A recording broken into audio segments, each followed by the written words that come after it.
काय झालं? का गेली नाही तू आज? आमची सोनी संध्याकाळी जाती, 6 दिवस मावळला की जाती, पण आज गेलेली नाहीये.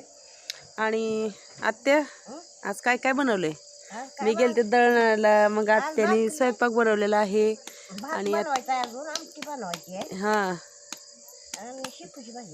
आणि आत्या अशा छान भाकरी बनवत आहेत. चुलीवरच्या मस्त अशा भाकरी आहेत. आत्यांची खूप मदत होते मला.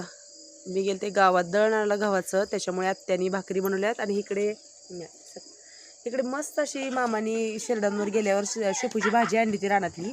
तर आत्यानी मस्तपैकी तूर डाळ, मिरची, शेंगदाण्याचं कूट, लसूण घालून अशी छानपैकी शेपूची भाजी बनवलेली आहे. आणि आत्ता मी थोडीशी बनवणार आहे पातळ ह्याची भाजी, शेवभाजी बनवणार आहे, थोडा भात करणार आहे. अशा चालू आहेत मस्तपैकी चुलीवर ज्वारीच्या भाकरी. तर कसं वाटलं आमचं रानातलं, म्हणजे चुलीवरचं स्वयंपाक रात्रीचा?